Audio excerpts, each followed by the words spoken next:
મહેસાણા જિલ્લાના વિજાપુર તાલુકામાં આવેલા કણબા ગામમાં આજરોજ શ્રી વહાણવટી સિત્તોતર માતાજીનો 27મો પાટોત્સવ અતિ દબદબાભેર ઉજવવામાં આવ્યો હતો।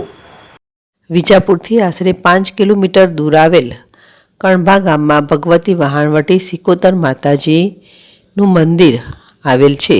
અંતરના આરાધથી માત્રથી વારે ચડીને આવતી અતૂટ વિશ્વાસ માત્રથી બાવડું છોરુંનું ઝાલતી સેવા સ્મરણ માત્રથી ભાવસાગર પાર ઉતારતી નિસ્વાર્થ ભક્તિથી મોક્ષના દ્વાર ઉગાડતી પીડ ભંજની જગત જનની જગદંબા માં આદ્ય શક્તિ માં ભગવતી શ્રી વહાણવટી સિકોતર માતાજીનો 27મો પાટોત્સવ પ્રસંગે મંદિર પરિસરમાં નવચંડી યજ્ઞનું ભવ્ય આયોજન કરાયું। બ્રહ્મલીન પરમ પૂજ્ય સદગુરુ સીતારામ બાપુએ જગત કલ્યાણની અખંડ જ્યોત પ્રગટાવી છે।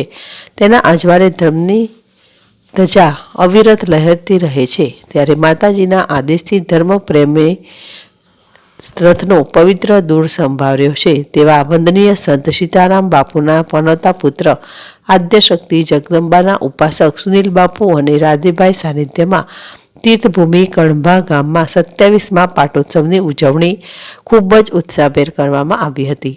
પાટોત્સવની ઉજવણી અંતર્ગત વહેલી સવારે શાસ્ત્રી ઘનશ્યામભાઈ જાની મહારાજ દ્વારા મંદિર પરિસરમાં માતાજી સમક્ષ હોમ હવનનો પ્રારંભ કર્યો હતો। શાસ્ત્રોક્ત વિધિ વિધાન અનુસાર વહેલી સવારથી જ માય ભક્તો ખડે પગે સેવા આપવા તથા આ પાવન પ્રસંગે દર્શનનો લાભ લેવા ઉમટી પડ્યા હતા।